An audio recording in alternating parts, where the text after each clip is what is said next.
आज अपन पढ़ेंगे दो स्तर वाले रैखिक समीकरणों को आलेख विधि, आलेख यानी ग्राफ की सहायता से हल करना, उन समीकरणों का मान ज्ञात करना ग्राफ के द्वारा। और कैसे समीकरण? रैखिक समीकरण।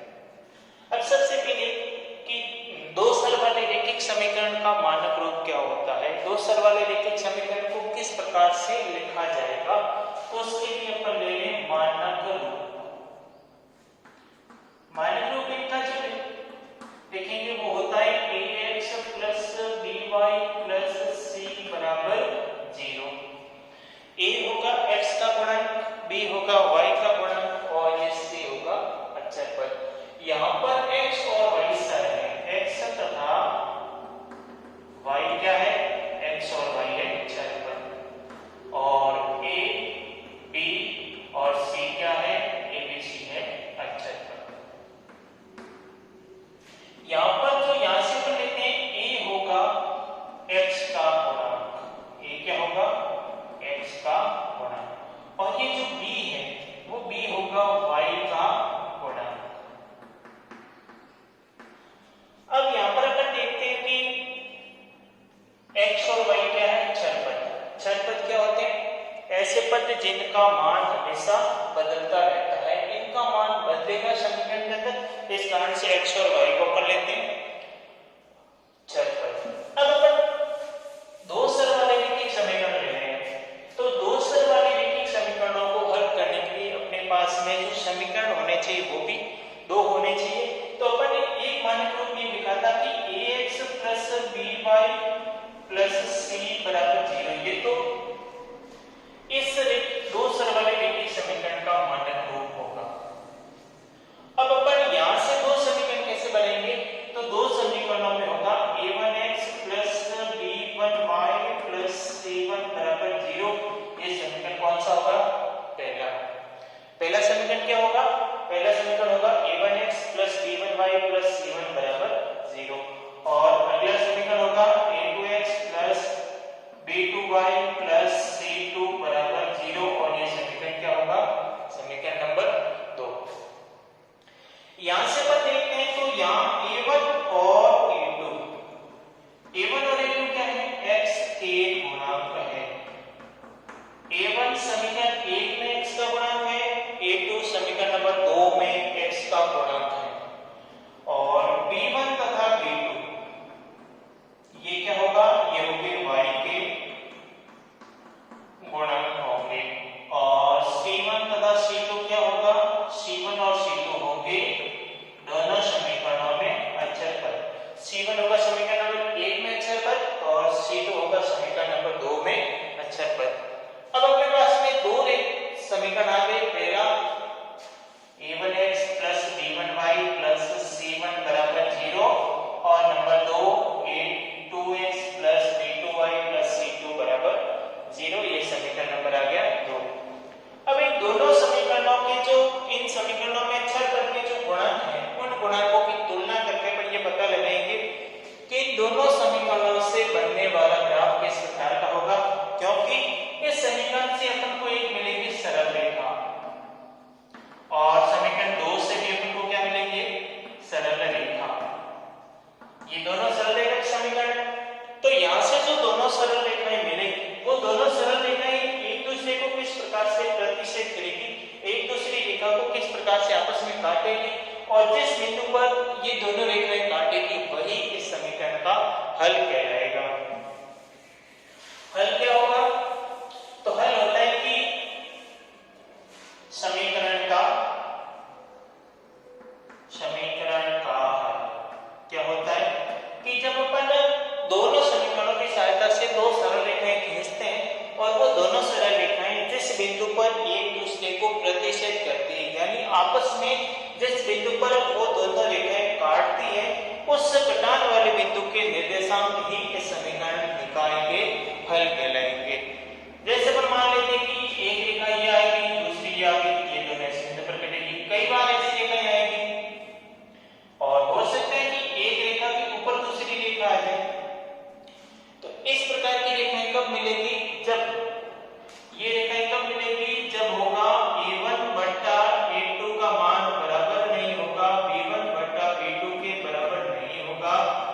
C1 बटा C2 के, यानी इन गुणांकों का अनुपात जो लेंगे वो आपस में बराबर नहीं होगा, तब ये रेखाएं कैसे कहलाएगी, इस प्रकार से कटेगी और इन रेखाओं का नाम है प्रतिच्छेदी रेखा।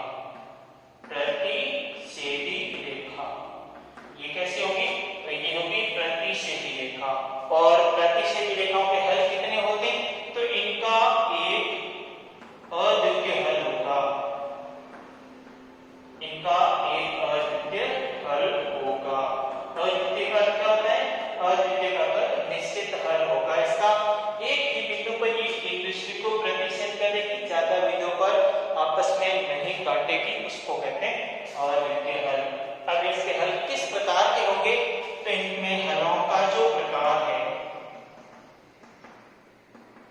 किसी भी समीकरण निकाय के हल हमेशा दो प्रकार के होते हैं, या तो वो दोनों हल संगत होंगे या फिर दोनों हल असंगत होंगे। संगत कब होंगे, कि जब दो रेखाएं किसी भी बिंदु एक या अधिक बिंदु पर प्रतिच्छेद करती हैं, जब प्रतिच्छेद करेगी तो उस समीकरण निकाय का हल संगत होगा, और जब दोनों रेखाएं आपस में प्रतिच्छेद नहीं करेगी तब उस समीकरण निकाय के हल होंगे वो असंगत होंगे। यहाँ पे एक बिंदु पर प्रतिच्छेद करें, इस कारण से इसके हल कैसे होंगे, तो इसके हल होंगे संगत। अब देखो संगत हल प्रतिच्छेदी रेखा, प्रतिच्छेदी रेखा तो आएगी जब क्या होगा, A1 बट्टा A2 बराबर नहीं होगा B1 बट्टा B2 के बराबर नहीं होगा C1 बट्टा C2। ये कंडीशन है तभी दोनों रेखाएं प्रतिच्छेदी होगी, अन्यथा नहीं होगी। जब दोनों रेखाएं प्रतिच्छेदी आएगी तो उन दोनों प्रतिच्छेदी रेखाओं का एक होगा अद्वितीय हल होगा। अद्वितीय हल का मतलब उनका एक निश्चित हल होगा, वो दोनों रेखाएं किसी एक ही बिंदु पर प्रतिच्छेद करेगी और उनके जो हल मिलेंगे उन हलों का प्रकार कैसा होगा, वो हल कैसे होंगे, संगत होंगे। संगत क्यों होंगे, संगत कब होते हैं, कि संगत हल तभी होगा जब दो रेखाएं किसी एक या एक से ज्यादा बिंदु पर प्रतिच्छेद करती है, और जब ये रेखाएं प्रतिच्छेदी है तो ये एक बिंदु पर प्रतिच्छेद अवश्य करेगी। इस कारण से इस समीकरण निकाय के हल जो होंगे वो किस प्रकार के होंगे, संगत होंगे। अगला अपन लेते हैं प्रतिच्छेदी के बाद में और रेखाएं होती कौन सी, समांतर रेखाएं।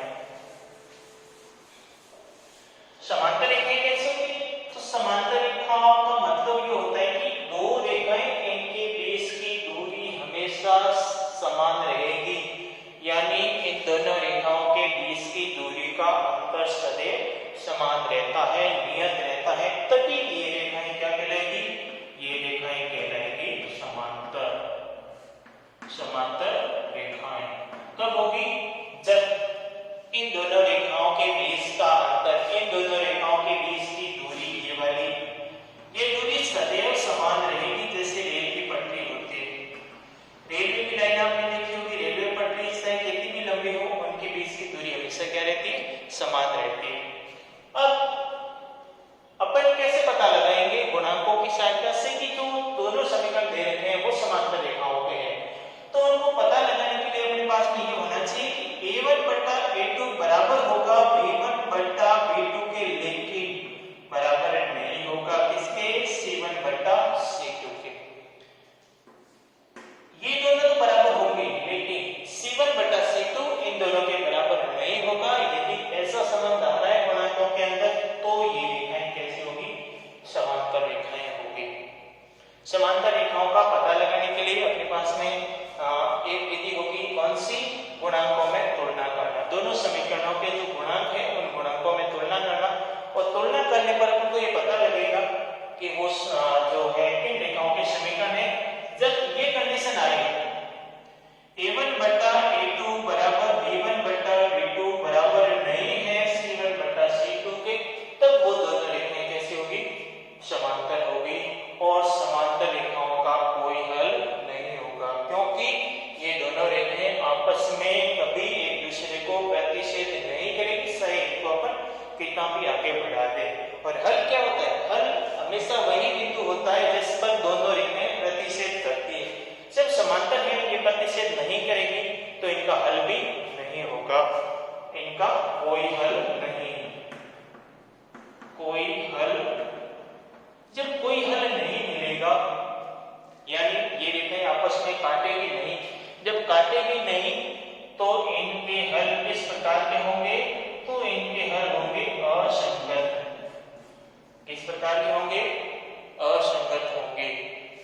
अब अगली कंडीशन अपन लेते हैं कि हो सकता है कि दोनों जो रेखाएं अपने लिए है उन रेखाओं को अपन ग्राफ बनाने पर एक रेखा के ऊपर दूसरी रेखा आ जाए, एक रेखा के ऊपर दूसरी रेखा आ जाए, तब ये दोनों रेखाएं कहलाती है संपाती। कैसी रेखाएं कहलाएगी, संपाती रेखाएं। और संपाती रेखाओं के लिए गुणांकों में क्या संबंध होता है, तो संपाती रेखाओं के लिए गुणांक a1 बट्टा a2 बराबर होगा b1 बट्टा b2 बराबर होगा c1 बट्टा c2, यानी तीनों गुणांक आपस में समान होंगे। तीनों गुणांकों का जो अनुपात है वो अनुपात हमेशा क्या होगा, समान होगा। उसी कंडीशन में जो दोनों रेखाएं आएगी वो क्या आएगी, संपाती आएगी। संपाती का क्या होता है कि एक रेखा दूसरी रेखा से ऊपर आएगी, यानी दो समीकरणों पर लेके दोनों समीकरणों के लिए जो सारणी बनेगी, इंडेक्स बनेगी, दोनों समीकरणों के लिए x और y का मान समान आएगा, तभी वो दोनों रेखाएं क्या आएगी, संपाती आएगी। और संपाती रेखा जब एक के ऊपर दूसरी रेखा आ रही है, यानी एक रेखा और उसी के ऊपर दूसरी रेखा आ रही, तो इनके हल कितने होंगे, अनेक हल होंगे। अनेक हल क्यों होंगे, क्योंकि दोनों रेखाएं समान लंबाई की होगी और एक के ऊपर दूसरी होगी, अनंत बिंदुओं पर एक दूसरे को प्रतिच्छेद करेगी। और जब ये प्रतिच्छेद करती है तो इनके हल जो है इस प्रकार के होंगे, संगत होंगे। दो रेखाओं को तीन प्रकार से अपन दर्शा सकते हैं और तीनों अलग अलग अपन ने इनका अध्ययन किया। एक तो ये था कि जिसमें दोनों रेखाएं प्रतिच्छेदी के लिए, जैसे यदि दोनों रेखाएं क्या हो, प्रतिच्छेदी रेखा। प्रतिच्छेदी रेखा का संकेत क्या होता है कि एक रेखा दूसरी रेखा को किसी एक बिंदु पर प्रतिच्छेद करेगी। और इनके लिए गुणांकों में क्या संबंध होता है कि a1 बट्टा a2 बराबर नहीं है b1 बट्टा b2 बराबर नहीं है c1 बट्टा c2। और इनके लिए हल कितने होंगे, तो इनके लिए एक अद्वितीय हल होगा, एक अद्वितीय हल। और हल किस प्रकार का होगा, तो वो हल होगा इसका संगत। प्रतिच्छेदी रेखा, उस रेखा का संकेत, गुणांकों में संबंध, हलों की संख्या और हल का प्रकार। अगला लेते हैं समांतर रेखा। समांतर रेखाएं कैसे होती है, तो समांतर रेखाएं यानी उन दो रेखाओं के बीच का जो अंतर है वो सदैव क्या रहना चाहिए, समान रहना चाहिए। उनके गुणांकों में क्या संबंध होता है, तो उनके गुणांकों में संबंध होता है a1 बट्टा a2 बराबर b1 बट्टा b2 बराबर नहीं होगा c1 बट्टा c2 के। फिर हल कितने होंगे, तो इनका कोई हल नहीं होगा, कोई हल नहीं। जब कोई हल नहीं है तो ये किस प्रकार का होगा, असंगत होगा। किस प्रकार का होगा, असंगत होगा। फिर नंबर 3 संपाती। संपाती रेखाएं कैसी होती है, तो संपाती रेखाएं होती है एक रेखा के ऊपर दूसरी रेखा आएगी और इनके गुणांकों में क्या संबंध होता है, तो a1 बट्टा a2 बराबर b1 बट्टा b2 बराबर c1 बट्टा c2। और इनमें कितने हल होंगे, तो इनके लिए अनेक हल होंगे। और किस प्रकार के होंगे, तो सभी हल जो है वो कैसे होंगे, संगत होंगे। पहली रेखा कैसे होती है, प्रतिच्छेदी, फिर अगली समांतर और नंबर 3 संपाती। तीनों के लिए संकेत, गुणांकों में संबंध, हलों की संख्या और हलों के प्रकार। यहाँ तक सभी को समझ में आ गया होगा। अब अपन इनका एक एग्जांपल लेकर के ग्राफ बनाएंगे, सॉल्यूशन करेंगे कि किस प्रकार से इनका ग्राफ बनता है और इनके जो है गुणांकों के निर्देशांक किस प्रकार से आते हैं। वैसे अपन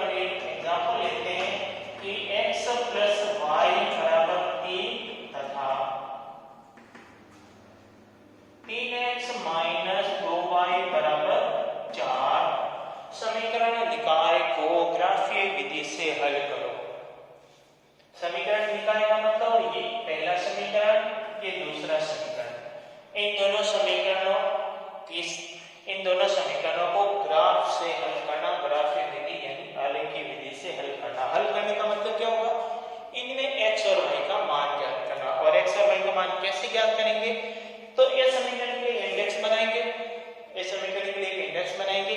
इन दोनों इंडेक्सों में हम तुलना करेंगे कि x और y का कौन सा मान दोनों इंडेक्स में समान है, कॉमन है। जो मान कॉमन होगा वही इनका हल होगा।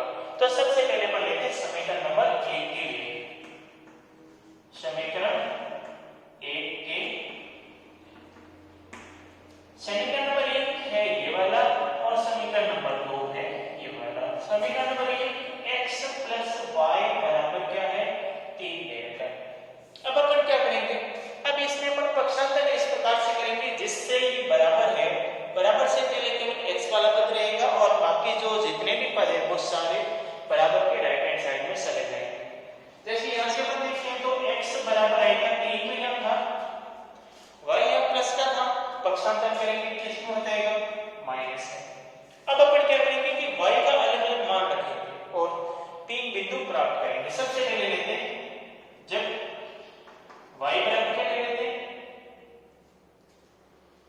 0 ले लो। x बराबर क्या आएगा, 3 - 0 बराबर क्या हो जाएगा, 3। फिर y बराबर 1 रखने पर y का मान 1 रखो तो x बराबर क्या आएगा, 3 - 1 बराबर 2। फिर y बराबर क्या रखेंगे, y बराबर 2 रखने पर x बराबर क्या आएगा, 3 - 2 बराबर क्या आएगा, 1। और यहां से x क्या बनेगी समीकरण नंबर 1 के लिए, तो समीकरण नंबर 1 के लिए ऊपर लिखेंगे x का मान या y का और अपन ने 3 बिंदु प्राप्त किए। y का मान पहले 0 लिया और जब y का मान अपन ने 0 लिया तो x का कितना मिल गया, 3 मिल गया। फिर y का अपन ने 1 लिया, x का कितना मिल गया, y का 1 तो x का आ गया 2। फिर y का 2 x का आ गया 1, y का 2 x आ गया 1। इसी प्रकार से अपन करेंगे समीकरण 2 के लिए। समीकरण 2 को भी इसी प्रकार से हल करेंगे और हल करने पर क्या आंसर आ रहा है, 3x - 2y बराबर 4। ये तो है समीकरण नंबर 2। अपन को क्या करना है, अपन को ये करना है कि बराबर से पहले केवल x वाला पद रखना है। तो 3x बराबर 4 + 2y प्लस, क्यों, क्योंकि माइनस का था, पक्षांतर करेंगे प्लस में आ जाएगा। अपन को चाहिए केवल x, तो 4 + 2y तो यहाँ था और ये 3 जो है x के गुणे में है, पक्षांतर करेंगे तब लेंगे भाग में आ जाएगा। अब अपन को y का मान ऐसा लेना है जिससे यहाँ y का मान रख करके हल करें तो उसमें 3 का भाग पूरे पर जाता हो, ताकि अपन को ज्यादा परेशानी ना हो। तो देखो यहाँ 0 रखेंगे तो ये पूरा पद 0 हो जाएगा, 4/3 सरल नहीं होगा। 1 रखो, y का मान 1 रखेंगे तो 2 × 1 2 + 4 6 में 3 का भाग जाता है। तो क्या करेंगे, सबसे पहले अपन करेंगे y बराबर 1 रखने पर, और y बराबर 1 रखोगे तो x बराबर क्या है, 4 + 2 × 1/3। और ये हल करने पर कितना आ जाएगा, तो ये हल करने पर आएगा आपने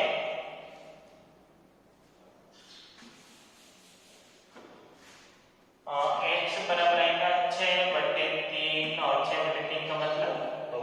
फिर देखो y बराबर क्या रखोगे,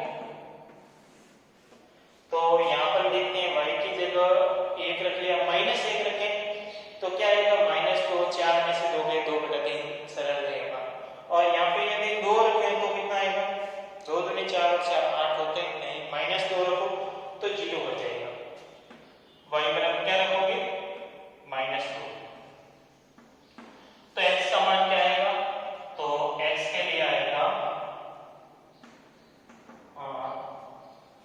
4 × 4 + 2 × -2/3 और ये 4 -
y का मान हमने क्या लिया 0 3 1 पे 2 और 2 पर 1। ये किसके लिए था? ये समीकरण नंबर 1 के लिए था। अब अगला यहां से समीकरण नंबर 2 के लिए, समीकरण नंबर 2 के लिए कैसे करेंगे? तो देखो समीकरण नंबर 2 के लिए x है y,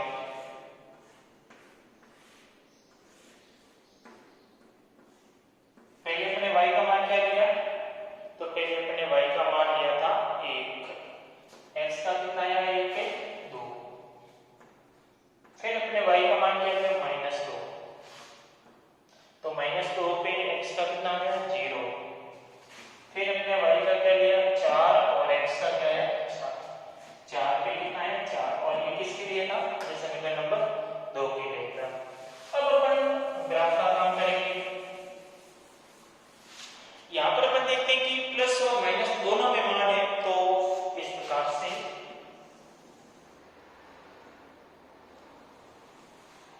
ये x अक्ष होगा, ये y अक्ष होगा यहाँ पे। अब यहाँ से अपन देखते हैं कि इस ग्राफ का जो पैमाना लेंगे वो क्या है? पैमाना हमेशा ग्राफ में दाईं और ऊपर की तरफ लिखा जाता है। पहले लिखेंगे x अक्ष का 1 सेमी बराबर 1 एकम है, और फिर लिखेंगे y अक्ष का 1 सेमी बराबर, देखो यहाँ x का मान 1 से 3 तक है या 2 0 से 7 तक है, मतलब छोटा ही मान है, ज्यादा बड़ा नहीं। इस आंसर में क्या लिया है 1 एकम। अब अपन y का देखते हैं 0 से 2 -2 से 7, ठीक है, ये भी 1 एकम ले लीजिए तो भी आ जाएगा पूरे ग्राफ में। आपके ग्राफ में इस प्रकार से ये लाइनें बनी हुई है, आपको केवल इनका मान रखना है, इस प्रकार से लाइनें नहीं खींचनी है। यहाँ बना हुआ नहीं है इस प्रकार से। अब देखो यहाँ पे जो x का मान आएगा वो माइनस में आएगा, ये -2 ये -3, यहाँ जो y का मान आएगा वो भी माइनस में आएगा, और ये x का मान प्लस में, यहाँ y का मान प्लस में, यहाँ x का माइनस में, यहाँ y का माइनस। पहले अपन क्या करेंगे? तो पहले इंडेक्स नंबर 1 के लिए अपन इन बिंदुओं को रखेंगे ग्राफ में। तो x का मान देखो 3, तो x का मान आ गया 3, x का मान 3 होने पर y का मान कितना है 0, यानी बिंदु कहाँ आएगा? जब y का मान 0 है तो वो बिंदु x अक्ष पर ही आएगा। अगला देखो x का मान 2 है, y का मान 1 है, यानी x पर ये 2 वाली लाइन और y पर 1 वाली लाइन जिस बिंदु पर काटेगी वही अपना क्या होगा बिंदु होगा। अगला देखो y का 2 x का 1, यानी x वाली 1 की लाइन और y में 2 वाली लाइन जिस बिंदु पर काटेगी वही अपना बिंदु होगा। 3 बिंदु हो गए। इन तीनों बिंदुओं को मिलाते हुए लंबी लाइन खींच देंगे, सरल रेखा खींच देंगे, और ये किसके लिए लिखेंगे? तो ये आ गई अपने पास में समीकरण नंबर 1 के लिए। किसके लिए प्राप्त हो गई? समीकरण नंबर 1 के लिए। ये काम कंप्लीट हो गया। अब अगला काम समीकरण नंबर 2 के लिए। समीकरण नंबर 2 में अपन देखते हैं कि x का मान 2 है जब y का मान क्या था 1, x का मान 2 y का मान 1 है, 1 तो अपने ये आ जाएगा। अगला देखो x का मान है 0, y का मान है -2, x का 0 होने के कारण वो बिंदु y अक्ष पर ही आएगा, और लास्ट में दोनों का 4 और 4, यहाँ से ये 4 वाली लाइन और यहाँ से 4 वाली लाइन जिस बिंदु पर काटेंगे वही अपना पॉइंट होगा। अब इन तीनों बिंदुओं को मिलाएंगे और तीनों बिंदुओं को मिलाते हुए आगे एक सरल रेखा खींचेंगे। दोनों सरल रेखाएं आ गई और दोनों सरल में इस बिंदु पर आपस में प्रतिच्छेद करेंगे, और ये किसके लिए? तो ये वाली है समीकरण नंबर 2 के लिए। किसके लिए है? समीकरण नंबर 2 के लिए। अब ये दोनों रेखाएं इस बिंदु पर प्रतिच्छेद कर रही हैं। इस बिंदु के निर्देशांक क्या होंगे? पहले हमेशा x का लिखा जाएगा, बाद में क्या लिखा जाएगा? y का निर्देशांक लिखा जाएगा। जैसे अपन इस बिंदु में देखते हैं तो यहाँ इंडेक्स में देखो x का 2 y का 1, x का 2 y का 1, ये दोनों इंडेक्स में कॉमन पॉइंट है, और जो दोनों इंडेक्स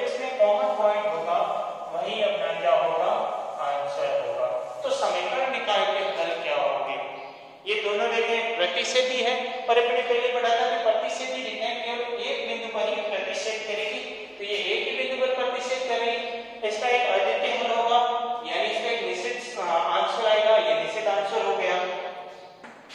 अब यहां से अपन देखते हैं समीकरण निकाय के हल। समीकरण निकाय का हल क्या है? 2, 1, यानी जिस बिंदु पर दोनों रेखाएं प्रतिच्छेद करें उस बिंदु के निर्देशांक है 2, 1। 2 का मतलब क्या होगा? 2 का मतलब ये होता है कि निर्देशांक लिखते समय पहला जो निर्देशांक होता है वो हमेशा x का मान होगा और सेकंड निर्देशांक हमेशा क्या होगा? y का मान होगा। यानी इन दोनों समीकरण कौन से को x + y = 3 तथा 3x - 2y = 4, इन समीकरण निकायों को अपन ने हल किया और हल करने पर इनसे प्राप्त होने वाली दोनों रेखाओं को अपन ने ग्राफ में दर्शाया और ग्राफ में दर्शाने पर अपन ने देखा कि ये दोनों रेखाएं किसी एक बिंदु पर आपस में प्रतिच्छेद करें और उस बिंदु के निर्देशांक है 2,1। 2,1 का मतलब होता है कि पहला निर्देशांक ये हमेशा x का मान है और ये बाद वाला हमेशा किसका मान है? y का मान है। और इन दोनों समीकरण निकायों के जो हल आए, इन दोनों का जो आंसर आया वो आंसर होगा x = 2 और y = 1। इस प्रकार से आपके जो है समीकरणों को ग्राफ की विधि से हल करना ये संपन्न हुआ और इसमें बहुत सारे और उदाहरण बुक में दे रखे हैं जिनको आप सरल कर सकते हैं और सरल करके एग्जाम की अपनी तैयारी को जान सकते हैं। इनमें से बोर्ड एग्जाम में एक प्रश्न हमेशा आता है।